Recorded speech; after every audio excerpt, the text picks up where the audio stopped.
Alors, rebonjour les amis des couteaux. Ici, c'est Jean qui vous retrouve une fois de plus pour la chaîne du Maître des couteaux. Alors, cette vidéo-ci de duel oppose deux couteaux haut de gamme. Donc, vous avez le Kaiser Wanderer d'un côté et de l'autre côté, vous avez le Bestech Reticulum. Donc, ce sont deux excellents couteaux, les deux sont très bons, mais vous allez voir, j'ai eu des problèmes particulièrement avec celui-ci que j'ai réglé et aujourd'hui, je suis bien content de l'avoir dans ma collection, mais ça a demandé certains ajustements, certains efforts. Alors, on commence par lui, si vous voulez. Alors, le Kaiser Wanderer, c'est un design disons, un très beau design d'un couteau déjà qui a peut-être une dizaine d'années. Regardez le pivot en forme de fleur. C'est vraiment un couteau moi, je trouvais qu'il était très beau et je trouve encore très beau. C'est un design de Justin Lundquist. De nos jours, on entend surtout parler de Jacob Lundquist. Ils n'ont pas de lien de parenté, mais Justin fait déjà très longtemps qu'il est dans ce domaine-là. Alors, il a produit ce couteau-là qui est épuré. C'est un couteau là, qui sort de l'ordinaire, qui est très réussi finalement au niveau du design. Mais comme je vous dis, c'est pas jeune. Ça a une dizaine d'années environ. Vous avez de l'autre côté ici le Bestech Reticulum. Ça, écoutez, c'est très spécial comme design parce que le designer de ça, c'est le regretté Elijah Isham qui est décédé il y a 2 ans environ, 2, 3 ans. Là. Donc, c'était un designer qui était très prolifique, ça, Isham, et ce design-là est unique finalement. Hein. Il y a rien qui ressemble à des couteaux de Isham, à part d'autres couteaux de Isham. Alors, il y a une forte influence arabe sur ce couteau-là, comme vous pouvez voir. La qualité est extrêmement haute, c'est une très belle qualité et ça fait très différent. Ça, ce modèle-ci, c'est le modèle Ridiculum, mais en version pleine grandeur, parce qu'il existe aussi des très petits couteaux Reticulum qui sont des couteaux qui s'attachent au cou. Alors avec une petite chaînette, là, mais c'est des couteaux qui sont vraiment minuscules. Et celui-là, c'est le pleine grandeur finalement. Donc, c'est vraiment d'inspiration arabe. Là. Hicham était arabe. Donc, c'est vraiment très réussi dans les deux cas. Et j'ai mis une égalité au niveau du design. Là. Pour ce qui est des matériaux, alors là, ici, avec le Wanderer, ben, on a du S35VN et à cette époque, au moment où a été produit ce couteau-là, c'était l'acier, écoutez, c'était le top, là, il se faisait pas mieux. Le manche est en titane et vraiment, c'est un titane qui est tout en arrondi. Là. Aujourd'hui, ça coûterait très cher produire un couteau comme ça. À l'intérieur, l'action, c'est sur rondelle de bronze et téflon. Donc, une espèce de petit sandwich, là, rondelle de bronze, téflon, rondelle de bronze. Et le clip est très joli. C'est un clip en titane qui est hip-hop et non réversible. Pour ce qui est du réticulum, c'est un design plus récent, évidemment. Lui, c'est de la CS35VN aussi. Le mouvement, l'action est à bille. Évidemment, le manche est en titane et lui aussi, c'est bien travaillé. Il y a beaucoup de belles lignes dans le manche. Et c'est un clip également de très bonne qualité en titane qui est hip-hop et non réversible lui aussi. Alors, pour ce qui est des matériaux, encore une fois, c'est une égalité. Il n'y a pas vraiment un avantage d'un côté ou de l'autre. Au niveau de l'action maintenant. Alors, l'action du Wanderer, elle est très bonne maintenant parce que j'ai eu des problèmes avec ce couteau-là. Mais c'est une action, comme vous pouvez voir, ce couteau-là, la seule manière de l'ouvrir, c'est le trou de pouce. Il fonctionne très bien, le trou de pouce, il n'y a pas de problème. Alors, vous pouvez l'ouvrir évidemment inversé aussi si vous voulez, mais le trou de pouce est suffisamment bien fait. Il n'y a pas de problème à l'ouverture de ce couteau-là. Et on a un très bel accès à la barre de déverrouillage, comme vous pouvez voir. C'est très bien fait. Et l'action, c'est pas complètement fall shot, mais quasi. Comme vous voyez, c'est très facile. Et au niveau au niveau de la lame, ben c'est une lame couronnée, mais ça, j'y reviendrai. Mais pour ce qui est de l'action, alors c'est une action qui est très soyeuse, moi j'aime beaucoup l'action de ce couteau-là, mais vous allez voir, il y a une histoire en arrière de ça. Ça n'a pas toujours été comme ça. Au niveau du réticulum, alors là, c'est beaucoup plus là, un couteau plus moderne avec c'est une petite gâchette, comme vous voyez, là, qui est très bien fait, qui propose la dentelure. Alors, ça va très, très bien ouvrir ce couteau-là avec la gâchette, il n'y a pas de problème. L'action, ben, c'est une petite action qui est quasi fall shot. Et on peut l'ouvrir avec le trou de pouce, ça se fait, mais c'est pas, je vous dirais là que ce n'est pas l'idéal. Vous voyez, j'ai des difficultés. C'est vraiment de la gâchette qui est notre mode d'ouverture là. Le trou de pouce, la détente est un peu forte pour ça, donc peut-être que vous pourriez y arriver ou si j'ajustais la détente, mais présentement, la détente, elle est ajustée en fonction de la gâchette. Et avec la gâchette, ça va très bien. Et la fermeture aussi, parce que comme vous pouvez voir, celui-là aussi a un accès à la barre de déverrouillage là, qui est bien fait. Alors, c'est pas très, très, très difficile d'ouvrir et de fermer ce couteau. C'est plus snappy, c'est peut-être plus rapide un peu que le Wanderer. Alors, c'est pour ça que j'ai donné, moi, un avantage un peu au niveau de l'action. Je l'ai donné au Bestech Reticulum.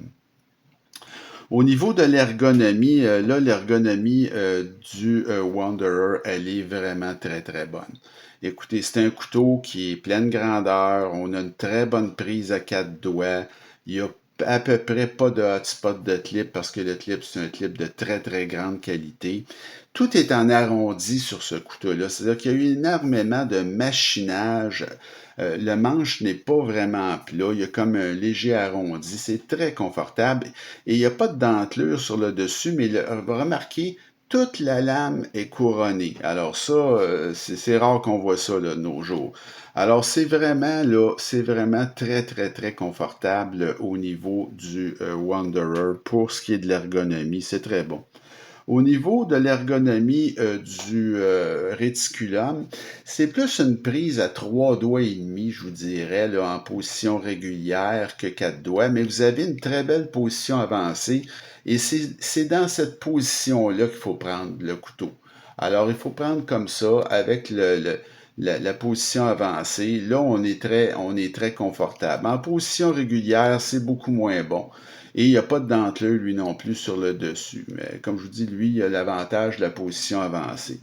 Alors, pour ce qui est de l'ergonomie pure, là, moi, j'ai mis l'avantage au Wanderer. Le prix maintenant, alors j'ai payé le Wanderer, je l'ai payé 190 et ça fait longtemps, ça fait 2 ans et demi et c'est discontinué ce couteau-là. Donc bon, c'est un beau couteau à avoir dans une collection, mais c'est difficile à trouver parce que ça se fait plus évidemment. Même chose au niveau du réticulum, ça, j'ignore si Bestech le fait encore, mais le designer est décédé et j'ai payé ce couteau-là il y a environ 2 ans, beaucoup trop cher, 230. Aujourd'hui, ça se vend 260. C'est encore possible d'en trouver. Je penserais pas qu'ils en produisent encore d'autres, là, mais il y en a encore qui traînent chez les fournisseurs, mais c'est très cher. Alors évidemment, là, j'ai mis l'avantage pour le prix au Wanderer. Au niveau du poids, là, par contre, le Wanderer, à cette époque-là, écoutez, c'est un grand couteau, c'est pas si mauvais, mais c'est quand même pesant parce qu'il n'y avait pas de squelettisation, hein. Dans ce temps-là, il faisait pas ça, là, il y a une dizaine d'années. Donc, c'est 4,75 onces ou 134 grammes. C'est quand même assez pesant, c'est pas complètement démesuré, mais c'est assez pesant. Tandis que du côté du réticulum, ben, c'est un couteau plus récent, évidemment. Il y a de la squelettisation à l'interne. Donc, ce couteau-là, qui est légèrement plus petit que l'autre en plus, fait 3,67 onces ou 104 grammes. Donc, ça, c'est pas trop compliqué, là. C'est évidemment le réticulum qui l'emporte pour le poids. Au niveau de la valeur maintenant, ben, la valeur du Wanderer, je vous dirais qu'elle est moyenne, évidemment, parce que c'est un couteau discontinué. Alors bon, les matériaux sont de grande qualité. C'est un couteau d'apparat, comme vous pouvez voir. C'est pas un couteau qui est fait pour travailler bien fort, là. C'est un couteau qui fait belle figure dans une collection. Puis c'est un design très original. Mais bon, c'est pas une valeur incroyable parce que c'est discontinué.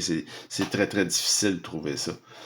Au niveau du réticulum, ben, c'est correct comme valeur, mais là, encore une fois, le designer est décédé. Je ne sais pas si il y a encore, je crois que oui, il y a encore des stocks de ça, mais je pense pas que ça ait un grand avenir.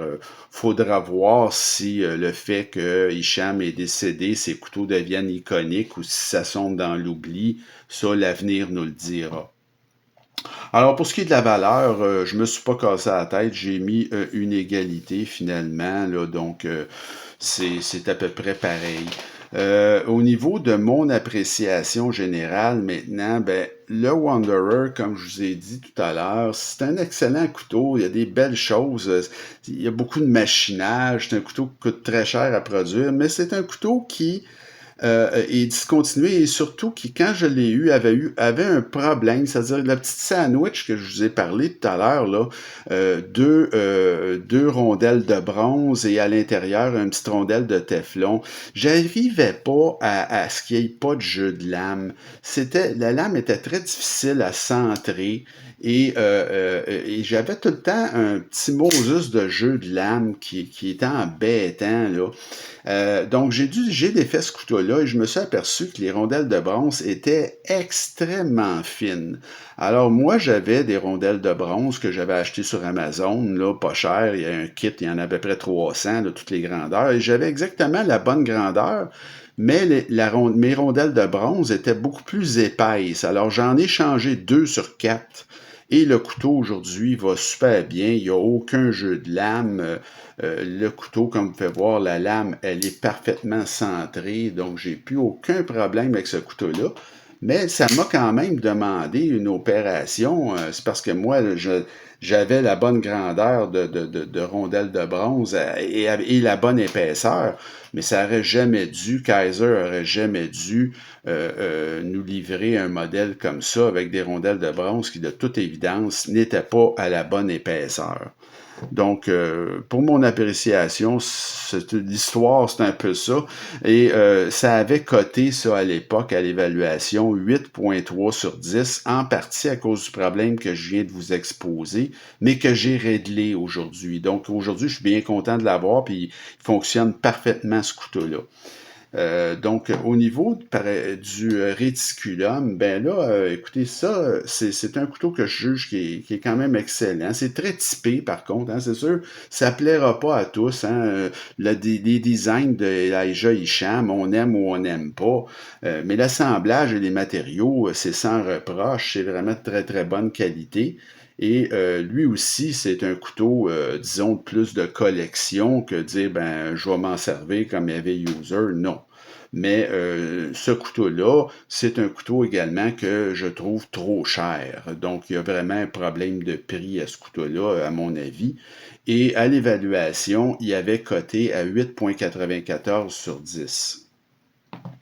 Alors, j'ai quand même donné mon appréciation personnelle au réticulum, parce que le réticulum, quand même, il faut que je dise que même si c'est pas mon préféré, lui, il m'est arrivé dans un état où j'ai pas eu des réparations à faire sur le couteau pour avoir un couteau là solide et parfaitement centré, comme vous pouvez voir. Donc lui, il m'est arrivé correctement assemblé, puis il n'y a pas de défaut, là. Tandis que celui-là me demandait une intervention. Heureusement, j'avais le matériel pour, pour réparer, mais disons que ça lui enlève un peu là, au niveau de mon appréciation personnelle. Alors, comme vous pouvez voir, c'est le réticulum qui gagne, mais de très peu, 6-5 contre le Wanderer. Alors, ça fait le tour de notre duel de cette semaine. J'espère que ça vous a plu. Et la semaine prochaine, la prochaine vidéo, j'en ai un autre. C'est un autre vidéo qui va poser des couteaux d'excellente qualité, donc haut de gamme. C'est le Artisan Coutellerie Century, c'est des ouvertures frontales. Alors, c'est un couteau du grand maître, là, le Ray Laconico, le Century, un couteau formidable, vous allez voir. Et l'autre couteau que j'ai, c'est le Kubi Barracuda. C'est une ouverture frontale également de très, très, très grande qualité. Je crois que c'est Parson Design qui avait fait ça, là, mais je vais vous confirmer ça à la prochaine vidéo. Alors, je vous laisse là-dessus. On se retrouve très bientôt. Passez une bonne fin de journée. Vous continuez toujours à vous abonner à ma chaîne et à m'écrire. Et c'est ça, on se retrouve très bientôt. Alors, salut!